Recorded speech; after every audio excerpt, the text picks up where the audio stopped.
Good morning all the students. Voice is clear, audio is clear. Confirm करेंगे बच्चे। Good morning all of you. फटाफट से confirm करेंगे बच्चे। ऑल क्लियर,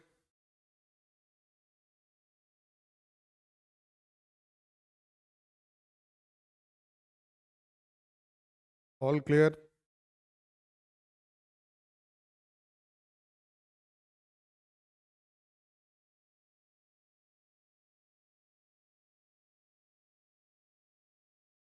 हाँ जी, शुरू करते हैं बच्चे आज का क्लास। इसके पहले वाले क्लासेस में क्या क्या टॉपिक हम लोगों ने कर लिया है, एक बार वापस से थोड़ा सा रिकॉल करेंगे। तो लॉ ऑफ डिमांड वाले चैप्टर में we have already studied meaning of demand, factors affecting demand, demand schedule that is of two types, then demand curve and types of demand. यहां तक पिछले क्लास में हम लोगों ने कवर कर लिया है बच्चा। क्लियर? और ध्यान देंगे, पिछले क्लास में बड़ा इंपॉर्टेंट कंसेप्ट हमने आपको बताया था। अगर दो वेरिएबल में आपस में इनवर्स रिलेशन होगा तो डायग्राम कैसा बनेगा भाई? तो diagram will be downward sloping. अगर दो वेरिएबल में आपस में पॉजिटिव रिलेशन होगा तो diagram will be upward sloping. यहां तक हम लोगों ने पिछले क्लास में कवर किया था भाई। अब फटाफट से अगला टॉपिक डिस्कस करते हैं, ध्यान से समझेंगे बच्चे। Next one is law of demand. ये लॉ ऑफ डिमांड हमारा क्या कहता है बच्चे? ध्यान देंगे।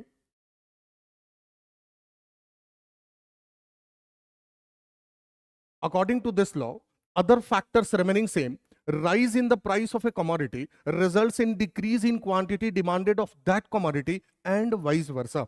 In other words, law of demand states that there is an inverse relation between price and quantity demanded. Law of demand हमारा क्या कहता है? Law of demand कहता है कि बाकी के सारे फैक्टर जो डिमांड को अफेक्ट करते हैं, हम एज्यूम करते हैं कि वो कांस्टेंट है, अदर फैक्टर्स रिमेनिंग सेम। बाकी फैक्टर को अगर कांस्टेंट रखते हैं तो according to law of demand there is inverse relation between price and demand. Inverse relation between price and demand का मतलब क्या हुआ भाई? तो नॉर्मली अगर गुड्स का प्राइस बढ़ेगा तो मार्केट में उसका डिमांड कम होगा, and vice versa. And vice versa का मतलब प्राइस के कम होने पे डिमांड बढ़ेगा। क्लियर है जी बच्चे? तो according to law of demand there is inverse relation, negative relation between between price and quantity demanded of a commodity. अब ध्यान देंगे बच्चे, अदर फैक्टर रिमेनिंग सेम का मतलब यहां पे क्या हुआ भाई? तो प्राइस को छोड़ के बाकी सारे फैक्टर जो डिमांड को अफेक्ट करते हैं हम एज्यूम करेंगे कि वो कांस्टेंट है, उसमें कोई चेंजेस नहीं हो रहा है, वो एज इट इज है। प्राइस को छोड़ के बाकी कौन कौन से फैक्टर है जिसको हम एज्यूम करते हैं कि कांस्टेंट है? आप देखेंगे यहां लिखा हुआ है बच्चे, other factors which are assumed to be constant are. तो प्राइस को छोड़ के कौन कौन से फैक्टर थे भाई? Income level of the consumer, price of related goods, utility of goods, taste and preferences of consumer, composition of population, distribution of income. ये सारे के सारे जो अदर फैक्टर है उसको हम एज्यूम करते हैं कि वो कांस्टेंट है। समझ में आ रही बाजी बच्चे? तो बड़ा सा सिंपल वर्ड है भाई कि according to law of demand there is inverse relation between price and demand. Clear है जी बच्चे? प्राइस बढ़ेगा तो डिमांड कम होगा और प्राइस के घटने पर डिमांड क्या होगा भाई? बढ़ेगा। Other factor remaining same. आगे बढ़ते हैं बच्चे।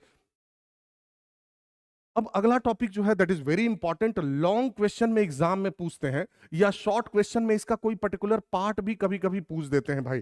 टॉपिक क्या है भाई? तो टॉपिक है exceptions to the law of demand. ध्यान से समझेंगे बच्चे। Exceptions to the law of demand का मतलब ये पहले ही कह दे रहे हैं कि कुछ ऐसे केसेस हैं जिन केसेस में लॉ ऑफ डिमांड काम नहीं करता है। लॉ ऑफ डिमांड काम नहीं करने का मतलब क्या हुआ भाई? तो लॉ ऑफ डिमांड हमारा क्या कहता है बच्चा? लॉ ऑफ डिमांड कहता है कि गुड्स का प्राइस बढ़ेगा तो मार्केट में उसका डिमांड कम होगा, प्राइस के बढ़ने पे डिमांड कम होगा और प्राइस के घटने पे डिमांड बढ़ेगा। क्लियर? लेकिन ये कह रहे हैं कि भाई पहले बता देते हैं कुछ ऐसे केसेस हैं जिन केसेस में ये लॉ काम नहीं करता है। कहने का मतलब प्राइस बढ़ा फिर भी डिमांड कम नहीं हुआ, या प्राइस के घटने पे डिमांड बढ़ना चाहिए, प्राइस घटा फिर भी डिमांड नहीं बढ़ा। एक्सेप्शन हुआ कि नहीं हुआ भाई? वही कह रहे हैं बच्चे कि ये कुछ ऐसे केसेस हैं जिन केसेस में लॉ ऑफ डिमांड काम नहीं करता है। प्राइस और डिमांड का जो नेगेटिव रिलेशन है, इनवर्स रिलेशन है, वो स्टैब्लिश नहीं हो पाता है। कौन कौन से केसेस हैं भाई? ध्यान से समझेंगे, एग्जाम में ये पूछते हैं बच्चे, दिस इज इंपॉर्टेंट, ध्यान देंगे बच्चा।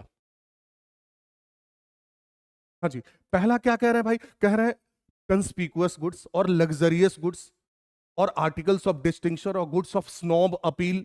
ये इतने सारे एक ही गुड्स के नाम है बच्चे, लग्जरियस गुड्स के। सीए फाउंडेशन में पूछा हुआ क्वेश्चन है, luxurious goods are also known as conspicuous goods, articles of distinctions, prestigious goods, और लास्ट ऑप्शन बोलेंगे ऑल ऑफ द अबव। अपने को कौन सा ऑप्शन टिक करना है भाई? Obviously all of the above. तो कंस्पिकुअस गुड्स बोलिए, लग्जरियस गुड्स बोलिए, प्रेस्टिजियस गुड्स बोलिए, आर्टिकल्स ऑफ डिस्टिंक्शन बोलिए या स्नॉब इफेक्ट बोलिए, एक ही बात है। क्लियर है जी बच्चे? क्लियर? अब इधर ध्यान देंगे बच्चे, ये लग्जरियस गुड्स का कैरेक्टरिस्टिक्स क्या है और किस तरीके से ये एक्सेप्शन है लॉ ऑफ डिमांड का, ध्यान से समझेंगे बच्चे। Good morning, good morning, good morning all of you. चलिए इधर ध्यान देंगे बच्चे। प्रिंस साहब, यस। प्रेस्टिजियस गुड्स जो है, अब ये क्या कह रहे हैं, ध्यान देंगे बच्चे, कुछ ऐसे गुड्स होते हैं those are normally demanded by the richer section of the society. जो सोसाइटी के रिचर सेक्शन है नॉर्मली वो उसको डिमांड करते हैं और उनको ऐसा लगता है कि ये गुड्स अगर मेरे पास होगा तो सोसाइटी में मेरा एक अलग पहचान होगा, आर्टिकल्स ऑफ डिस्टिंक्शन, बाकी से अलग। क्लियर है जी बच्चे? अगर ये चीज हमारे पास होगा ना तो सोसाइटी में मेरी एक अलग पहचान होगी। इसलिए ये लोग क्या करते हैं कि इस तरह के गुड्स जितने महंगे मिलते हैं ये लोग उसका उतना ज्यादा डिमांड करते हैं। ये जितना महंगा मिलेगा ये लोग उसका उतना ज्यादा डिमांड करेंगे, क्योंकि उनको लगता है, क्या लगता है भाई, उनको लगता है कि ये मेरे पास होगा, हम इसको दिखाएंगे लोगों को ना तो सोसाइटी में मेरी एक अलग छवि बनेगी, मेरी एक अलग पहचान होगी। सबसे बढ़िया एग्जांपल हम आपको देंगे बच्चे, आईफोन 17 प्रो मैक्स। आप देखेंगे बहुत सारे ऐसे आपको स्टूडेंट्स मिलेंगे, बहुत सारे ऐसे लोग मिलेंगे, हमने तो क्लास में भी देखा है भाई, कि जो बचवा के पास आईफोन होता है ना वो क्लास में अपना मोबाइल को ऐसे करके घुमा के रखता है भाई, दिखाने के लिए, देखो देखो देखो मेरे पास आईफोन है। सोशल मीडिया पे भी मैं देखता हूं बच्चे कि बहुत सारे लोग फोटो वोटो खींचते हैं, तो सोशल मीडिया पे, फेसबुक पे, इंस्टा पे फोटो डालेंगे, क्या करेंगे, मोबाइल को ऐसे रख के फोटो डालेंगे। भाई मेरा मुंह आए चाहे नहीं आए, ये वाला मोबाइल जरूर आना चाहिए। भाई आपके मुंह से ज्यादा इंपॉर्टेंस लग रहा है मोबाइल फोन का ही है। क्लियर? उनको लगता है कि अगर लोगों को हम दिखाएंगे कि ये मेरे पास है तो सोसाइटी में मेरा एक अलग पहचान होगा। इस तरह के गुड्स जितने महंगे होंगे ना ये लोग उसका उतना ज्यादा डिमांड करेंगे। क्लियर है जी बच्चे? तो पहले ही इकोनॉमिस्ट्स ने कह दिया कि भाई इस तरह के गुड्स जो है लोग अपने सोशल स्टेटस के पॉइंट ऑफ व्यू से यूज करते हैं, भाई ये लॉ ऑफ डिमांड को फॉलो नहीं करता है। समझ में आ रही बात जी बच्चे? तो prestigious goods, articles of distinction, luxurious goods, ये जो है ये लॉ ऑफ डिमांड को फॉलो नहीं करते हैं। समझ में आ रही बात जी बच्चे? चलिए एक्सप्लेनेशन देखेंगे बच्चे। Goods of prestige value are demanded generally by the rich people and these articles become more attractive if their price goes up. This was found by economist name Veblen and hence it is also known as Veblen effect. MCQ question में पूछते हैं बच्चे, एक economist साहब थे Veblen साहब, उन्होंने ही इस फेनोमेना को फाइंड आउट किया था, इसीलिए उनके नाम पे ये जो प्रेस्टिजियस गुड्स वाला इफेक्ट है इसको हम लोग वेबलिन इफेक्ट भी बोलते हैं। क्लियर है जी बच्चे? चलिए आगे बढ़ते हैं। दूसरा एक्सेप्शन क्या है भाई, ये भी एग्जाम में सेपरेटली भी पूछते हैं बच्चे, दैट इज गिवन गुड्स और इंफीरियर गुड्स। बिल्कुल ध्यान से समझेंगे बच्चे, दिस कंसेप्ट इज इंपॉर्टेंट। बिल्कुल इधर इधर हमारी बात ध्यान से समझेंगे अगले 4-5 मिनट तक।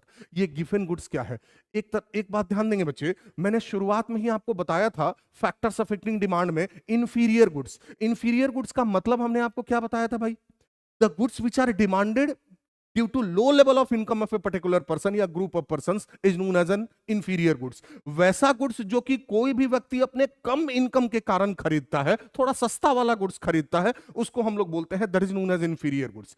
अब इधर ध्यान से समझेंगे बच्चे, there is a difference between inferior goods and गिवन गुड्स। अब ये डिफरेंस क्या है, इसके लिए पहले मैं आपको गिवन गुड्स को समझाऊंगा, उसके बाद मैं आपको बताऊंगा कि इंफीरियर और गिवन गुड्स में क्या डिफरेंस है। एकदम ध्यान से हमारी बात सुनेंगे, दिस इज इंपॉर्टेंट, ध्यान देंगे बच्चे। एक इकोनॉमिस्ट साहब थे सर रॉबर्ट गिफेन साहब। सर रॉबर्ट गिफेन साहब ने क्या देखा कि इंग्लैंड के जो लेबर क्लास के लोग थे, इंग्लैंड के जो लेबर क्लास के लोग थे, वो daily wage earners, you can say factory वैक्ट्री में काम करने वाले मजदूर जो थे, उनका डेली का जो बजट था, जो सैलरी वगैरह उनको वेजेस वगैरह मिलती थी, उसके हिसाब से डेली का उनका फिक्स था कि वो लोग ब्रेड बटर नाश्ता करते थे। क्लियर? उनका फिक्स था भाई कि डेली हमको नाश्ता में ब्रेड बटर करना है। अब क्या हुआ भाई कि ब्रेड जो है, कंपनी ने क्या किया, ब्रेड का प्राइस बढ़ा दिया। से एग्जांपल के तौर पे इंडियन करेंसी में हम बोलते हैं बच्चे, मान लीजिए कि ब्रेड 30 रुपए का मिलता है, तो कंपनी ने क्या किया, ब्रेड को 30 के जगह पे 35 का कर दिया, 40 का कर दिया। अब क्या हुआ भाई कि वहां पे ब्रेड का प्राइस जो है वो कंपनी ने इंक्रीज कर दिया, ब्रेड महंगा हो गया।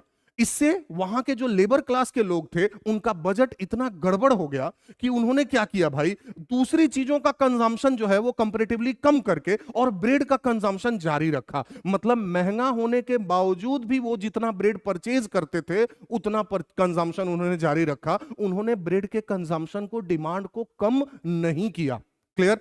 तो price normally law of demand क्या कहता है भाई, अगर किसी गुड्स का प्राइस बढ़ेगा तो मार्केट में उसका डिमांड जो है वो क्या होगा भाई, कम होगा। क्लियर है जी बच्चे। लेकिन यहां गिफेन साहब ने देखा कि ब्रेड महंगा होने के बावजूद भी उसका कंजम्पशन कम नहीं हो रहा है। This was something against the law of demand, ये कहीं ना कहीं लॉ ऑफ डिमांड के अगेंस्ट वाली बात थी। उन्होंने कहा कि भाई ऐसे कैसे हो सकता है, थोड़ा पता लगाया जाए भाई, what is the reason for that. तो ध्यान देंगे बच्चे, ब्रेड महंगा होने से जो लेबर क्लास के लोग थे उनका परचेजिंग पावर उनका इतना कम हो गया कि वो लोग क्या किए, दूसरे चीज बटर, वेजिटेबल एक्सेट्रा, इन सारी चीजों का जो कंजम्पशन करते थे उसका कंजम्पशन उन्होंने थोड़ा कम कर दिया। मान लीजिए महीने में 500 ग्राम हमको बटर की आवश्यकता है, 400 ग्राम खरीदेंगे, 450 ग्राम खरीदेंगे, और कम खरीद के वहां से जो पैसा सेव हुआ उस पैसे से वो ब्रेड का कंजम्पशन जारी रखे। आप बोलेंगे सर ऐसा क्यों?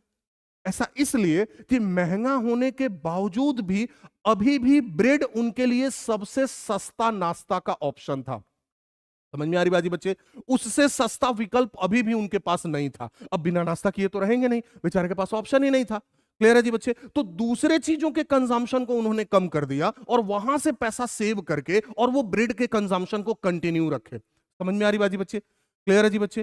गिफेन साहब ने देखा कि भाई इसका मतलब कि अगर कोई ऐसा गुड्स है जो कि कस्टमर के लिए सबसे सस्ता गुड्स है, उससे सस्ता उसके पास ऑप्शन ही नहीं है।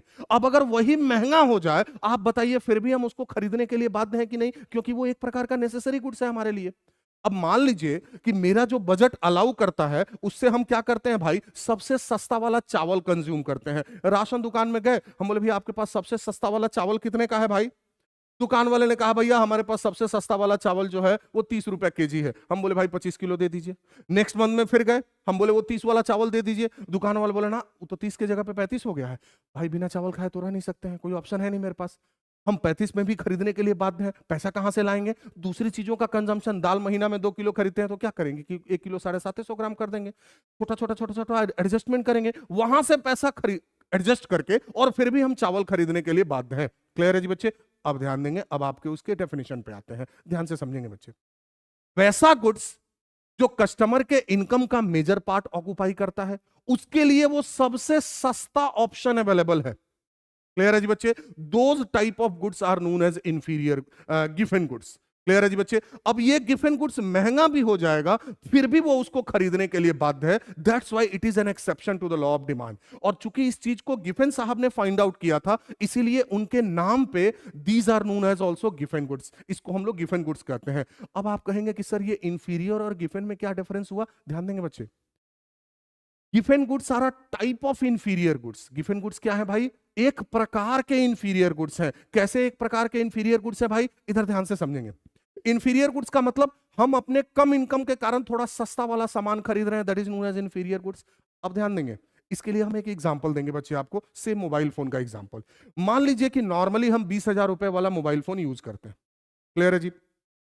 किसी कारणवश मेरा मोबाइल फोन खराब हो गया, टूट गया, गुम हो गया, वट एवर द रीजन में भी, हम दुकान में गए मोबाइल फोन खरीदने के लिए। अभी थोड़ा सा पैसे का दिक्कत है, हम दुकान वाले को बोले कि भाई नॉर्मली तो हम 20,000 का मोबाइल फोन यूज करते हैं, लेकिन अभी मेरे पास पैसे का दिक्कत है भाई, आप ऐसा कीजिए थोड़ा सस्ता वाला मोबाइल फोन दे दीजिए, 12-15 हजार वाला फोन दे दीजिए जिससे मेरा काम चल जाए। ध्यान देंगे, मेरा जो नॉर्मल बजट है बच्चे उससे थोड़ा सस्ता वाला मोबाइल फोन हम यूज कर रहे हैं, this is known as inferior goods for me. Clear है जी बच्चे? This is case number 1। अब देखेंगे इसी में केस नंबर 2। सपोज हमारी स्थिति इतनी गड़बड़ है, लेकिन डेली बेसिस पे कुछ ना कुछ काम है, इसके लिए अपने को सोशल मीडिया भी चाहिए, net banking, this that, WhatsApp, बहुत सारी चीजों की अब तो रिक्वायरमेंट है। हम दुकान में गए, हम बोले भैया थोड़ा पैसा का बड़ा दिक्कत है, लेकिन बिना फोन के तो रह भी नहीं सकते हैं, आप ऐसा करो ना, आपके पास सबसे सस्ता वाला जो मोबाइल फोन है, स्मार्टफोन है, वो आप मुझे दे दो। दुकान वाले ने कहा भाई सबसे सस्ता में बढ़िया मोबाइल फोन 7,000 का आएगा, उससे कम का नहीं आएगा। क्लियर है जी बच्चे? अब ध्यान देंगे, हम अपने कम इनकम के कारण थोड़ा सस्ता नहीं, सबसे सस्ते वाले ऑप्शन में गए, this is known as Giffen goods. Clear है जी बच्चे? इंफीरियर में भी सबसे सस्ता वाला, दैट इज नोन एज, उसको अपने बोलेंगे गिफन गुड्स। क्लियर है जी बच्चे? तो Giffen goods are a type of inferior goods. Giffen goods क्या है भाई? एक प्रकार के इंफीरियर गुड्स हैं, लेकिन सबसे सस्ते वाले इंफीरियर गुड्स हैं। क्लियर है जी बच्चे? अब इसमें आगे चल के आपसे क्वेश्चन भी एग्जाम में पूछ सकते हैं बच्चे, all inferior goods are not Giffen goods. सारे के सारे इंफीरियर गुड्स गिफन गुड्स नहीं है, बट ऑल गिवन गुड्स आर इंफीरियर गुड्स, लेकिन सारे के सारे गिवन गुड्स इंफीरियर गुड्स हैं। एग्जाम में पूछते हैं बच्चे, सारे के सारे इंफीरियर गिवन नहीं होंगे बच्चे। कैसे? मान लीजिए मेरा बजट 20,000 का, हम 15,000 का मोबाइल खरीद लिए, तो क्या वो गिवन गुड्स है? नहीं। सबसे सस्ता वाला ऑप्शन में अगर जाएंगे देन दैट इज गिवन गुड्स। तो इंफीरियर का ही जो सबसे सस्ता ऑप्शन होता है उसको अपने बोलेंगे दैट इज नोन एज गिवन गुड्स। इसीलिए कह रहे हैं कि सारे इंफीरियर गुड्स गिवन गुड्स नहीं होंगे, लेकिन सारे गिवन गुड्स ऑब्वियस ही बात है इंफीरियर हैं तभी वो गिवन है। क्लियर है जी बच्चे? तो ये this is also an exception to the law of demand. ये भी कहीं ना कहीं लॉ ऑफ डिमांड का क्या है भाई? एक्सेप्शन है। क्यों? क्योंकि जो सबसे सस्ता ऑप्शन है वही अगर महंगा हो जाए फिर भी हम उसको खरीदने के लिए बाध्य हैं कि नहीं भाई?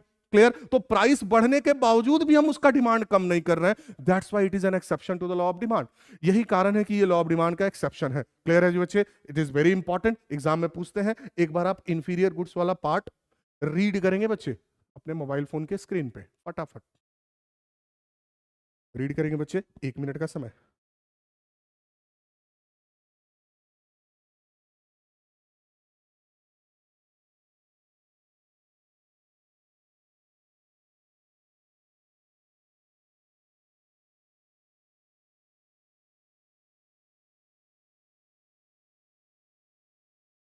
हो गया बच्चा?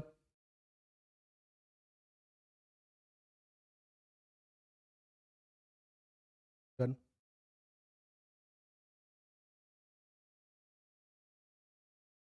हाँ जी।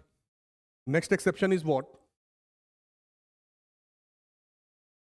Future expectation about prices. Future expectation about prices is also an exception to the law of demand. ध्यान से समझेंगे बच्चे। अगर हम एक्सपेक्ट कर रहे हैं कि किसी गुड्स का प्राइस भविष्य में और बढ़ सकता है, तो आप बताओ बच्चे, आज के बढ़े हुए दाम का हम चिंता करेंगे? ऑब्वियसली नहीं करेंगे। एग्जांपल, सपोज गवर्नमेंट अनाउंस करती है कि आज पेट्रोल 5 रुपया पर लीटर महंगा और कल और 3 रुपया महंगा।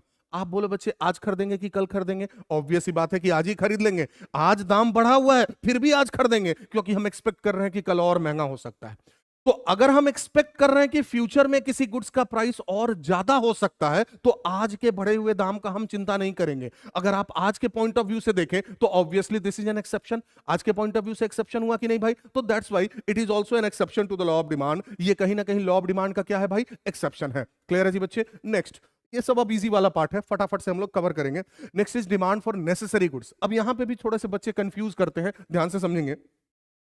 Demand for necessary goods, necessary goods का मतलब क्या होता है? वैसे गुड्स जो मेरे लिए जरूरी हैं और नॉर्मली हम फिक्स्ड क्वांटिटी में परचेज करते हैं। वैसे गुड्स जो हमारे लिए जरूरी हैं और नॉर्मली हम फिक्स्ड क्वांटिटी में परचेज करते हैं, उसको अपने बोलते हैं that is known as necessary goods. Clear है जी बच्चे? अब इधर ध्यान से समझेंगे। एग्जांपल जैसे क्या होगा भाई? एग्जांपल यू कैन से सॉल्ट, पेट्रोल, मेडिसिन हमारे लिए जरूरी है और नॉर्मली हम फिक्स्ड क्वांटिटी में परचेज करते हैं, इसको बोलेंगे this is known as necessary goods. ये लॉ ऑफ डिमांड को फॉलो नहीं करते हैं बच्चे। एग्जांपल ध्यान से समझेंगे। नमक महंगा हो या सस्ता हो, नॉर्मली हमें जितना जरूरत है हम उतना ही परचेज करते हैं। लेट इट बी 1 kg और 2 kg per month.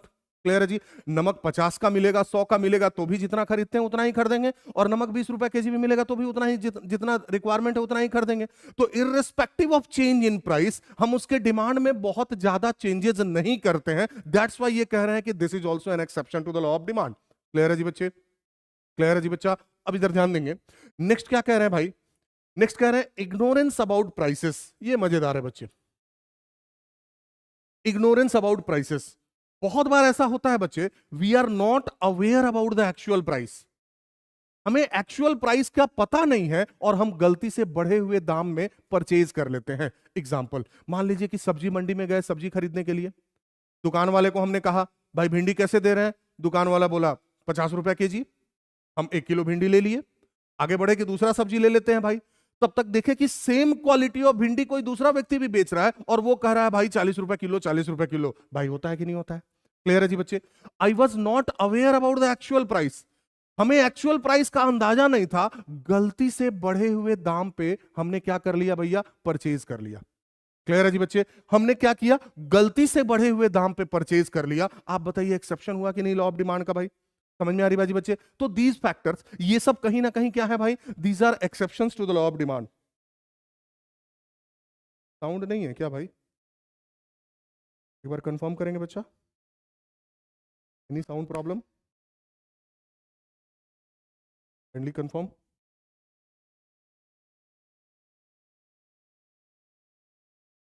whether there is any sound problem. Now it is clear.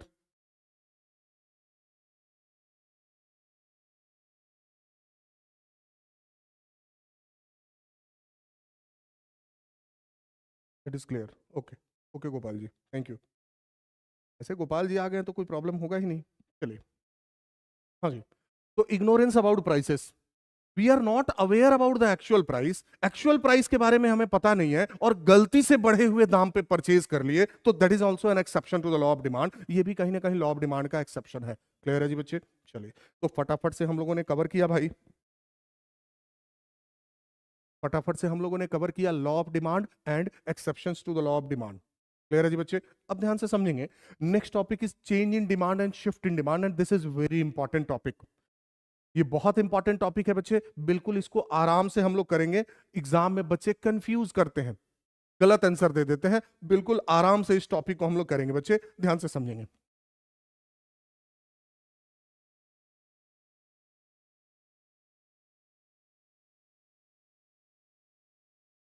आप भी चाहें तो बिल्कुल ये एक छोटा सा फॉर्मेट में मैं लिखाऊंगा बच्चे आपको, आप बिल्कुल चाहें तो ये फॉर्मेट लिख सकते हैं साथ साथ, से आपका प्रैक्टिस भी होगा भाई और आपका कंसेप्ट भी क्लियर होगा। इसलिए आप बिल्कुल ये चाहें तो फॉर्मेट लिख सकते हैं। हाँ जी, मेरे साथ साथ आप भी फॉर्मेट लिखेंगे बच्चे। सबसे पहले ऊपर में हमने लिखा suppose demand,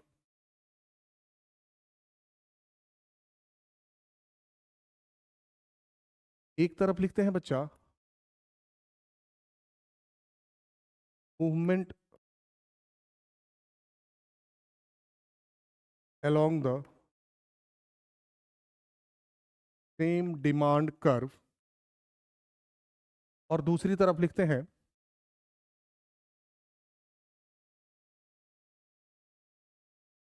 shift in demand. Movement along the same demand curve का रीजन क्या लिख रहे हैं भाई? तो reason is price and types. Number one,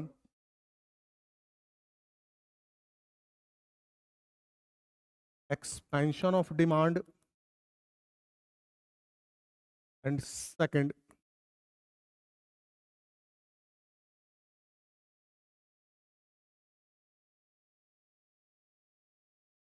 contraction of demand। Similarly shift in demand में रीजन क्या लिखेंगे भाई? साथ साथ आप भी लिखेंगे बच्चे, शिफ्ट इन डिमांड में the reason will be other factors and types. इसके भी दो प्रकार के होंगे। Number one, increase in demand, and the second one will be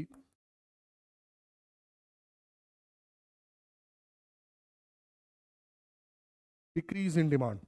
clear है जी? 1 मिनट का समय, फटाफट से आप नोट करेंगे बच्चे प्लीज, पहले आप नोट कर लेंगे बच्चे, फिर आगे बढ़ेंगे।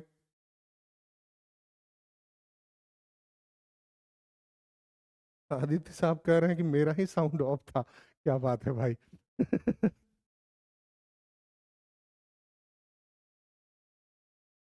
चलिए, एक बार नोट कर लेंगे बच्चे आप,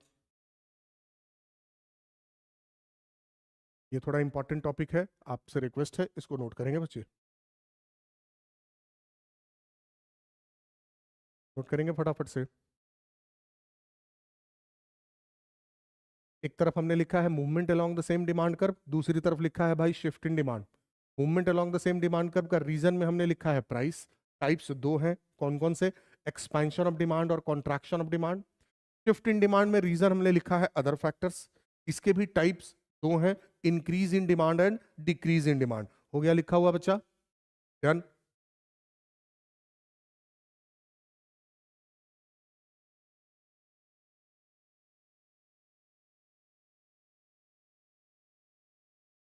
डन।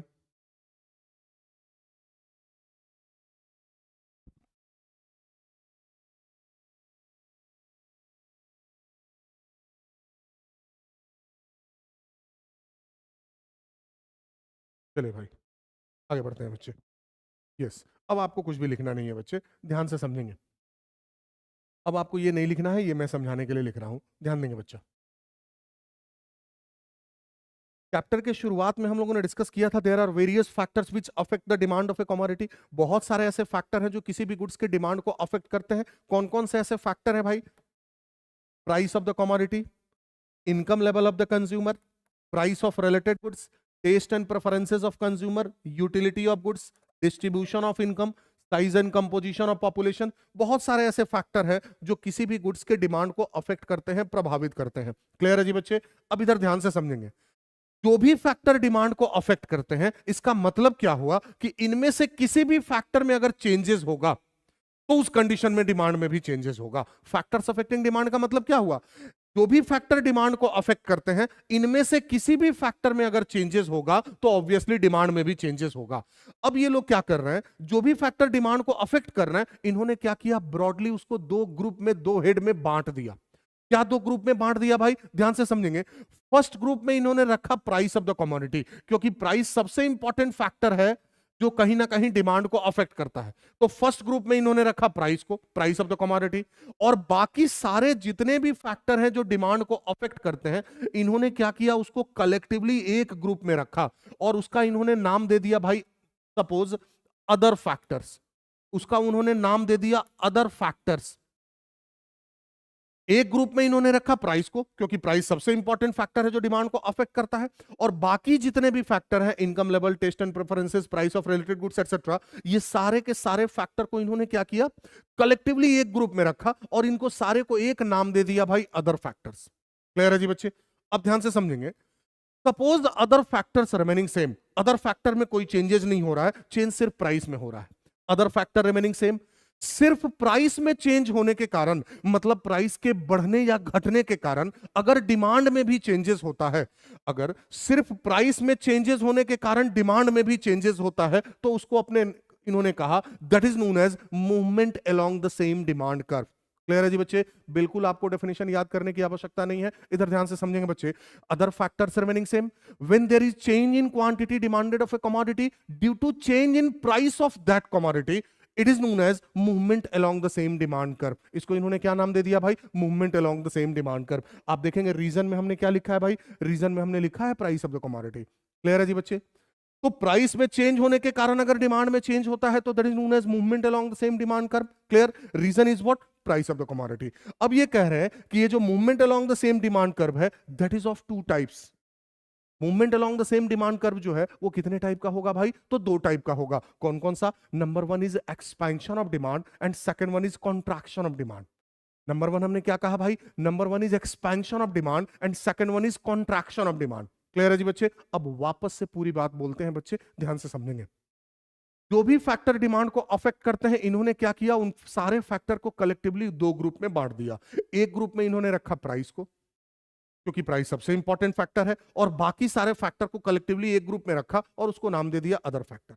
अब सपोज सिर्फ प्राइस में चेंजेस होने के कारण, मतलब प्राइस के बढ़ने या घटने के कारण अगर डिमांड में चेंजेस हो रहा है, तो उसको बोलेंगे that is known as movement along the same demand curve. That is of two types. कौन कौन सा भाई? एक्सपेंशन ऑफ डिमांड और कॉन्ट्रैक्शन ऑफ डिमांड। अब ध्यान देंगे बच्चे। सपोज प्राइस को छोड़ के बाकी के ये सारे जो फैक्टर है, कस्टमर का income, related goods, taste and preferences etcetera, इनमें से किसी भी फैक्टर में चेंज होने के कारण अगर डिमांड में चेंजेस हो रहा है, तो उसको ये लोग नाम दे रहे हैं that is known as shift in demand. Clear? तो डेफिनेशन क्या होगा भाई? when due to factors other than price of the commodity, price को छोड़ के किसी दूसरे फैक्टर के कारण there is change in demand of a commodity, किसी गुड्स के डिमांड में चेंजेस होता है, then it is the case of shift in demand। तो उसको क्या बोलेंगे भाई? तो that is known as shift in demand। Reason क्या लिखा हुआ है बच्चे? Reason is other factors. Clear? अब ये कह रहे हैं कि ये जो शिफ्ट इन डिमांड है, ये भी दो प्रकार का होगा। शिफ्ट इन डिमांड कितने टाइप का होगा भाई? दो टाइप का होगा। कौन कौन सा? Number one increase in demand and second one will be decrease in demand. Clear है जी बच्चे? अब ध्यान देंगे। when due to factors other than price of the commodity there is change in demand of that commodity, it is the case of, इसको कौन सा case बोलेंगे भाई? तो it is the case of shift in demand। shift in demand is also of two types। कौन कौन से? Number one increase in demand and second one will be decrease in demand. Clear है जी बच्चे? Second one decrease in demand. अब ध्यान देंगे, increase in demand का डेफिनेशन क्या हो सकता है बच्चे? एकदम आप ध्यान से सुनते रहेंगे बच्चे। क्योंकि फास्ट ट्रैक है, मुझे सारा का सारा चैप्टर अगले 1 महीने में लगभग लगभग पढ़ाना है आपको, तो थोड़ा स्पीड में सारे पॉइंट्स को डिस्कस करूंगा बच्चे, कुछ भी स्किप नहीं करेंगे, लेकिन मैं फटाफट फटाफट बोलूंगा। क्लियर है जी बच्चे? इसलिए आपसे रिक्वेस्ट है, एकदम फोकस्ड होकर हमारी बात सुनते रहेंगे। क्लियर है जी बच्चे? ध्यान देंगे। हाँ जी, तो इन्होंने कहा शिफ्ट इन डिमांड दो टाइप का होगा। कौन कौन सा भाई? नंबर 1 इंक्रीज इन डिमांड, और दूसरा क्या बोल रहे हैं भाई? Decrease in demand. Increase in demand का मतलब अदर फैक्टर के फेवरेबल होने के कारण, अदर फैक्टर के फेवरेबल होने के कारण अगर कस्टमर ज्यादा डिमांड करता है तो उसको बोलेंगे that is known as increase in demand. Example, suppose मेरा इनकम बढ़ गया। नॉर्मली हम महीने में 2 दिन जाते हैं मूवी देखने, लेकिन इस बार क्या हुआ, मेरा इनकम बढ़ गया या मेरे टेस्ट एंड प्रेफरेंसेस में चेंजेस आ गया। मार्केट में कोई बहुत अच्छा मूवी आ गया भाई, एक से एक अच्छा अच्छा मूवी इसी मंथ में सब आ रहा है, रिलीज हो रहा है भाई। क्लियर? तो यहां अदर फैक्टर मेरे लिए फेवरेबल हो गया कि नहीं? Test and preferences. क्लियर है जी बच्चे? प्राइस, सिनेपोलिस का टिकट का प्राइस पहले भी 300 था, अभी भी 300 है, लेकिन एक से एक अच्छी मूवी आ गई, या से हमारा इनकम लेवल बढ़ गया, जिसके कारण हम पहले जितना मूवी देखते थे अब उससे ज्यादा मूवी देख रहे हैं। तो अदर फैक्टर, इनमें से किसी भी अदर फैक्टर के फेवरेबल होने के कारण सेम प्राइस पे भी कस्टमर अगर पहले से ज्यादा डिमांड कर रहा है तो that is the case of, उसको बोलेंगे इंक्रीज इन डिमांड। क्लियर है जी बच्चे? इसी का ठीक उल्टा, अदर फैक्टर के अनफेवरेबल होने के कारण अगर कस्टमर सेम प्राइस पे भी कम डिमांड कर रहा है, एग्जांपल मेरा इनकम घट गया, या अगले 1 महीना तक 1.5 महीना तो कोई खास मूवी नहीं लगा है, कोई विशेष मूवी नहीं लगा है, कौन देखने जाएगा, झूठ मूठ का छोड़ो, नहीं जाएंगे। क्लियर है जी? टेस्ट एंड प्रेफरेंसेस अनफेवरेबल है। क्लियर है जी बच्चे? तो अदर फैक्टर के अनफेवरेबल होने के कारण प्राइस उतने का उतना है भाई, हम पहले से कम डिमांड कर रहे हैं, तो that is the case of, उसको बोलेंगे डिक्रीज इन डिमांड। क्लियर है जी बच्चे? ये सारे केस हम लोग अलग अलग डिस्कस करेंगे बच्चा। क्लियर है जी बच्चा? तो उसको बोलेंगे that is known as decrease in demand. आगे बढ़ सकते हैं जी बच्चे? चलिए फटाफट।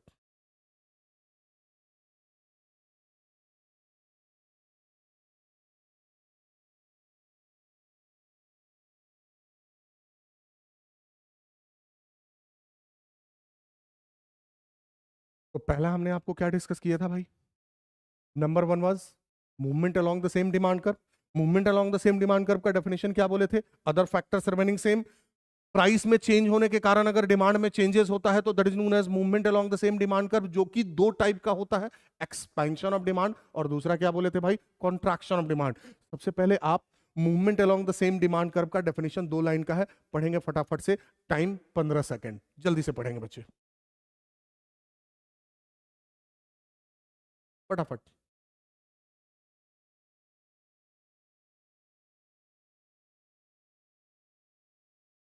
Other things remaining same when due to change in the price of a commodity quantity demanded also changes। Price में चेंज होने के कारण अगर डिमांड में भी चेंजेस होता है तो उसको बोलेंगे that is known as movement along the same demand curve.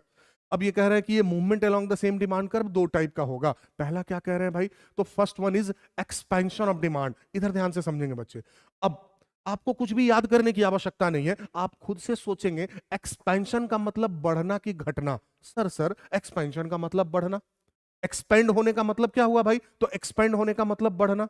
अब ध्यान देंगे, movement along the same demand curve किस रीजन से होता है? तो sir due to change in price. अब आप बताइए प्राइस में कौन सा चेंजेस होगा तो डिमांड बढ़ेगा? प्राइस बढ़ेगा तो डिमांड बढ़ेगा, या प्राइस घटेगा तो डिमांड बढ़ेगा? सर प्राइस घटेगा तो डिमांड बढ़ेगा। क्लियर है जी? तो भाई आ गया एक्सपेंशन ऑफ डिमांड का डेफिनेशन।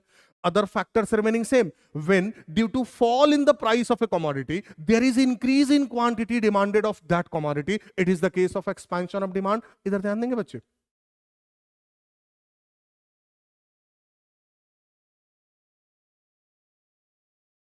प्राइस के कम होने के कारण गुड्स का प्राइस सपोज 10 रुपए से 5 रुपया हो गया, इसके कारण अगर क्वांटिटी डिमांडेड बढ़ता है, अदर फैक्टर रिमेनिंग सेम, तो उसको बोलेंगे that is known as expansion of demand. Diagram कैसे बनाएंगे? अब आपके मेहनत करने का टाइम आ गया बच्चे, आपसे रिक्वेस्ट है बिल्कुल जो भी बच्चे जुड़े हुए हैं आप डायग्राम साथ साथ बनाएंगे बच्चे प्लीज।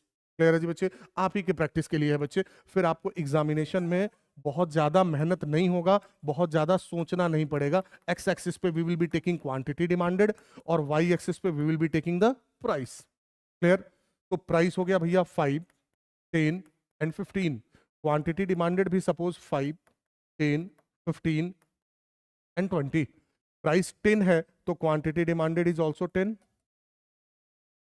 प्राइस 10 से रिड्यूस होके 5 हो गया तो क्वांटिटी डिमांडेड हमारा 10 यूनिट से बढ़ के कितना हो गया भाई, 20 यूनिट हो गया। क्लियर है जी बच्चे? अब इधर ध्यान देंगे, वेरी इंपॉर्टेंट, इधर ध्यान देंगे बच्चे। गुड्स का प्राइस जब 10 है तो क्वांटिटी डिमांडेड भी 10 है। We are at this point, point A. Price 10, quantity demanded 10। Goods का प्राइस 10 रुपया से घट के 5 रुपया हो गया तो क्वांटिटी डिमांडेड भी 10 यूनिट से बढ़ के कितना यूनिट हो गया, 20 यूनिट हो गया। We have moved to point B. Clear? तो डिमांड कर्व में पॉइंट ए से पॉइंट बी की तरफ मूवमेंट हो रहा है। एक ही डिमांड कर्व में ए से बी की तरफ डाउनवर्ड मूवमेंट हो रहा है, इसीलिए इसको movement along the same demand curve बोलते हैं। फटाफट से डायग्राम बनाएंगे बच्चे।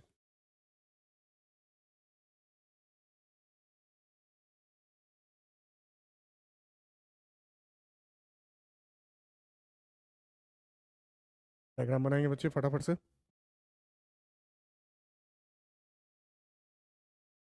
प्राइस के कम होने के कारण अदर फैक्टर्स रिमेनिंग सेम। अगर क्वांटिटी डिमांडेड बढ़ता है तो that is the case of, उसको अपने बोलेंगे expansion of demand. In case of expansion of demand there is a downward movement along the same demand curve.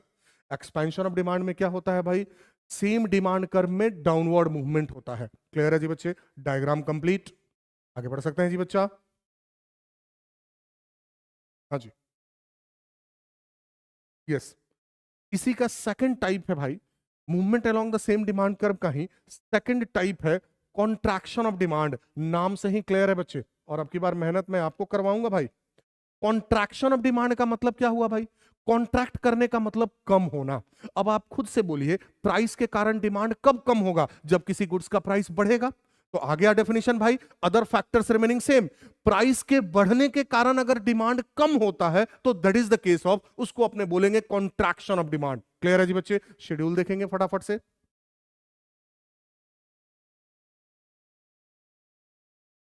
Price के बढ़ने के कारण अगर क्वांटिटी डिमांडेड कम हो जाता है तो that is the case of contraction of demand. Diagram आप खुद से बना सकते हैं बच्चे, फटाफट से डायग्राम बनाएंगे, इधर नहीं देखेंगे, अकेले हम अकेले तुम।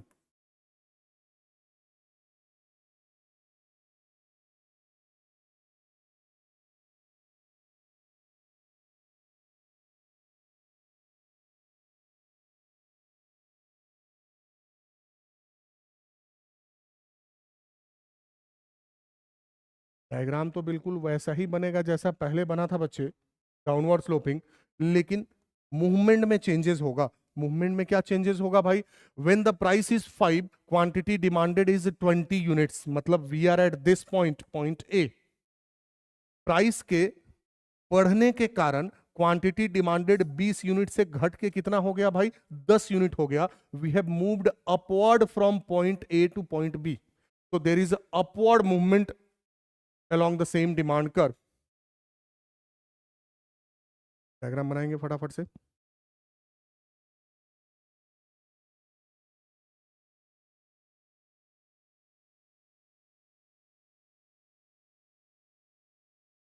गया भाई, डन।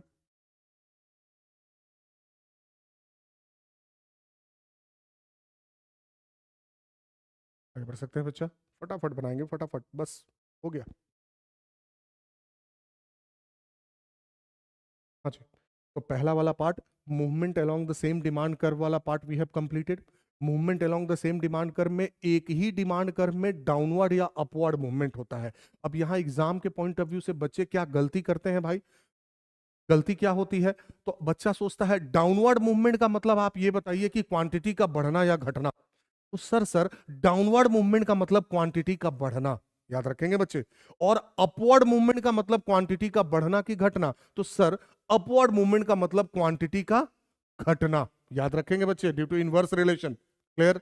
तो in case of movement along the same demand curve, there is movement in the same demand curve. एक ही डिमांड कर्व में डाउनवर्ड या अपवर्ड मूवमेंट होता है, जिसको कि अपने एक्सपेंशन या कॉन्ट्रैक्शन ऑफ डिमांड बोलते हैं। आगे बढ़ सकते हैं बच्चे, बस इसका लास्ट टाइप खत्म। दूसरा टाइप क्या कह रहे हैं भाई, सेकंड कह रहे हैं शिफ्ट इन डिमांड।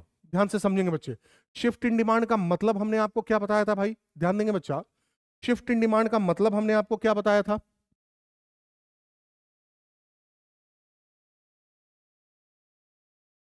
प्राइस को छोड़ के अदर फैक्टर के कारण अगर डिमांड में चेंजेस होता है तो that is the case of shift in demand. Other factor के फेवरेबल या अनफेवरेबल होने के कारण अगर डिमांड में चेंजेस होता है तो उसको अपने बोलेंगे that is known as shift in demand. हमने आपको बताया था शिफ्ट इन डिमांड भी दो प्रकार का होगा, कौन कौन सा? इंक्रीज इन डिमांड और डिक्रीज इन डिमांड। क्लियर है जी बच्चे? सबसे पहले डिस्कस करेंगे इंक्रीज इन डिमांड। ध्यान देंगे बच्चे, this is important. Suppose goods का प्राइस पहले भी 10 रुपया था, अभी भी 10 रुपया है, क्लियर, लेकिन सेम प्राइस पे भी अगर क्वांटिटी डिमांडेड बढ़ जाता है, कहने का मतलब क्या हुआ भाई? सिनेपोलिस का टिकट का प्राइस सेम है, लेकिन अदर फैक्टर के फेवरेबल होने के कारण अगर पहले से ज्यादा व्यूअर्स, ज्यादा लोग मूवी देखने के लिए जा रहे हैं, अदर फैक्टर कुछ भी हो सकता है कस्टमर का इनकम बढ़ गया हो सकता है कोई अच्छी मूवी लग गई हो, धुरंधर टाइप मूवी, तो ज्यादा से ज्यादा लोग मूवी देखने जा रहे हैं, टिकट का प्राइस वही है, तो अदर फैक्टर के फेवरेबल होने के कारण सेम प्राइस पे अगर डिमांड बढ़ जाता है तो that is the case of, उसको अपने बोलेंगे इंक्रीज इन डिमांड। अब इंक्रीज इन डिमांड के केस में डायग्राम कैसा बनेगा बच्चे? तो in case of increase in demand there will be rightward shift in the demand curve. ध्यान देंगे बच्चे, इंक्रीज इन डिमांड के केस में क्या होगा? पूरा का पूरा डिमांड कर्व राइट की तरफ शिफ्ट कर जाएगा। In case of increase in demand, there will be rightward shift in demand curve. Sir rightward shift ही क्यों करेगा? इधर ध्यान देंगे बच्चे, मैं डायग्राम बनाता हूं, उसके बाद फिर आप भी बनाएंगे प्रैक्टिस के लिए। ध्यान देंगे बच्चे, एक्स एक्सिस पे वैसे ही we will be taking the quantity demanded and y axis पे we will be taking the price. Suppose the price is 5, 10 and 15 on y axis और quantity demanded suppose 5, 10 and 15। अब ध्यान देंगे, गुड्स का price 10 है तो क्वांटिटी डिमांडेड हमारा assumption कितना है भाई? तो 10 रुपीज के प्राइस पे क्वांटिटी डिमांडेड इज 5 यूनिट्स। तो suppose this is our demand curve TD. Clear? अब अगर आप देखेंगे बच्चे, सेम प्राइस पे अदर फैक्टर के फेवरेबल होने के कारण क्वांटिटी डिमांडेड 5 यूनिट से बढ़ के कितना हो जा रहा है भाई? 10 यूनिट हो जा रहा है। There is rightward shift in the demand curve. पूरा का पूरा डिमांड कर्व राइट की तरफ शिफ्ट कर जाता है from point A to point B. ये जो नया वाला डिमांड कर्व है, सपोज उसको हमने नाम दे दिया D dash. Clear? DD demand curve से D dash demand curve right की तरफ शिफ्ट कर गया। अब इधर ध्यान देंगे बच्चे, हम जितना राइट की तरफ जाएंगे, 0 से दूर 5 से 10, हम जितना राइट की तरफ जाएंगे आप देखेंगे क्वांटिटी बढ़ रहा है कि नहीं बढ़ रहा है भाई? That's why rightward shift represents increase in demand. समझ में आ रही बाजी बच्चे? तो अदर फैक्टर के कारण अगर डिमांड में चेंजेस होता है, सपोज प्राइस सेम है, तो उस कंडीशन में फेवरेबल चेंजेस होने के कारण there will be rightward shift in the demand curve. Clear है जी बच्चे? क्लियर? This is important. किसी भी अदर फैक्टर के कारण अगर डिमांड में चेंजेस हुआ, सपोज प्राइस सेम है और डिमांड बढ़ गया, तो there will be rightward shift in the demand curve. पूरा का पूरा डिमांड कर्व राइट की तरफ शिफ्ट कर जाएगा। डायग्राम बनाएंगे जल्दी से।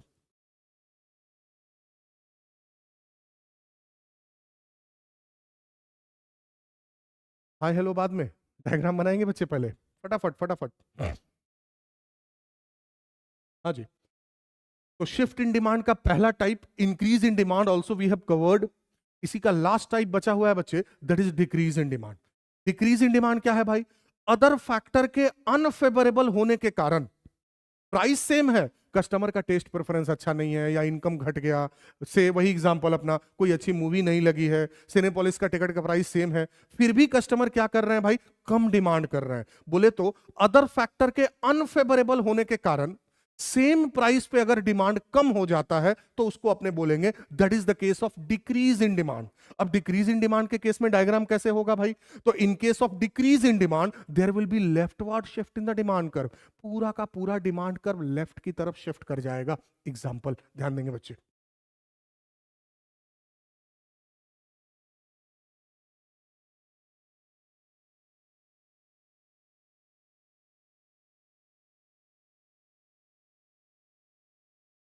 यहां पे सपोज गुड्स का प्राइस पहले भी 10 रुपया था, अभी भी 10 रुपया है। 10 रुपए के प्राइस पे पहले 15 यूनिट डिमांड था, लेकिन अभी डिमांड 15 यूनिट से घट के 10 यूनिट हो गया। सेम प्राइस पे अदर फैक्टर के अनफेवरेबल होने के कारण डिमांड अगर कम हो जाता है तो that is the case of decrease in demand. Clear है जी बच्चे? क्वांटिटी डिमांडेड एक्स एक्सिस पे लिखे 5, 10 एंड 15, प्राइस हमने वाई एक्सिस पे लिखा 5, 10 एंड 15। गुड्स का प्राइस जब 10 रुपया है तो हमारा एजम्पशन है कि डिमांड जो है वो कितना है भाई? 15 units. This is the original demand curve, लेकिन प्राइस सेम है, अदर फैक्टर के अनफेवरेबल होने के कारण डिमांड जो है वो 15 यूनिट से घट के कितना हो गया भाई, 10 यूनिट। अब ध्यान देंगे बच्चे, क्योंकि डिमांड कम हो रहा है इसीलिए हम डिमांड कर नए वाले डिमांड कर्व को सपोज D0 से रिप्रेजेंट करते हैं। तो there is leftward shift from point A to point B. पूरा का पूरा डिमांड कर्व ए से बी की तरफ लेफ्ट की तरफ आ गया भाई। जितना हम लेफ्ट की तरफ आएंगे, जितना जीरो की तरफ जाएंगे, क्वांटिटी कम हो रहा है कि नहीं हो रहा है भाई। That's why leftward shift represents decrease in demand. Clear है जी बच्चे? लेफ्टवर्ड शिफ्ट को हम लोग डिक्रीज इन डिमांड बोलते हैं। फटाफट से डायग्राम बनाएंगे बच्चे।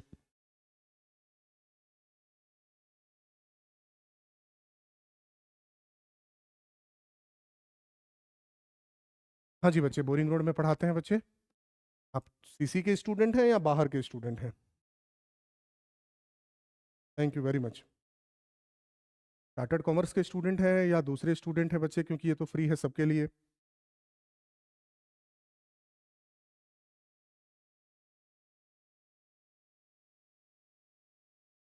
फटाफट से डायग्राम बनाएंगे बच्चे।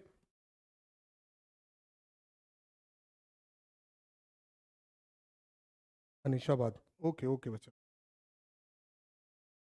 निशाबाद में यूसी झा सर पढ़ाते हैं।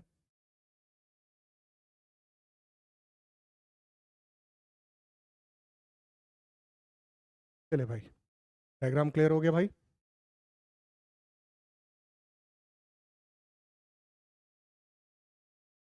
फटाफट से रिकॉल करते हैं, इधर इधर इधर रिकॉल करते हैं बच्चे।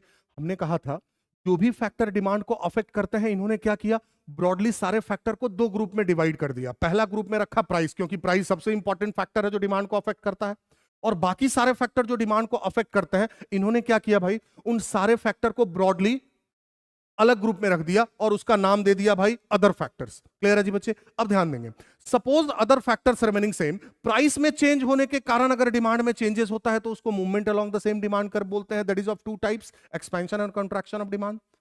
क्लियर है जी बच्चे? अब प्राइस को छोड़ के अदर फैक्टर के फेवरेबल या अनफेवरेबल होने के कारण अगर डिमांड में चेंजेस होता है तो उसको बोलेंगे that is known as shift in demand, जो कि दो प्रकार का होगा, इंक्रीज इन डिमांड और डिक्रीज इन डिमांड। ये सारे का schedule, definition and diagram all we have covered. Clear है जी बच्चे?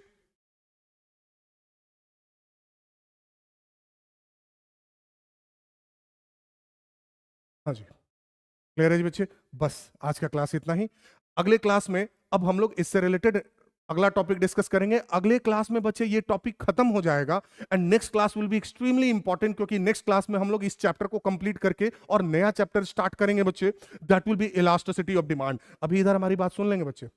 अगले क्लास में इस चैप्टर को कंप्लीट करके और हम लोग नेक्स्ट क्लास में स्टार्ट करेंगे इलास्टिसिटी ऑफ डिमांड। और इलास्टिसिटी ऑफ डिमांड कल के क्लास का बहुत इंपॉर्टेंट टॉपिक होगा, इसलिए क्योंकि इलास्टिसिटी ऑफ डिमांड में कल के क्लास में मैं आपको न्यूमेरिकल क्वेश्चंस कैसे सॉल्व करते हैं वो कराऊंगा बच्चे। समझ में आ रही बाजी बच्चे? और न्यूमेरिकल क्वेश्चंस कैसे सॉल्व करेंगे उससे रिलेटेड कंसेप्ट जो है वो कल के क्लास में हम लोग डिस्कस करेंगे। तो आप लोगों को एडवाइस है, आपसे रिक्वेस्ट है, किसी भी कंडीशन में कल वाला क्लास मिस नहीं करेंगे बच्चे। अगले 2-3 क्लास में हम लोग इलास्टिसिटी ऑफ डिमांड से रिलेटेड बहुत सारे इंपॉर्टेंट न्यूमेरिकल क्वेश्चंस करेंगे जो आगे प्रोफेशनल एग्जाम में भी आपको हेल्प करेंगे। क्लियर है जी बच्चे? इसीलिए next class will be extremely important.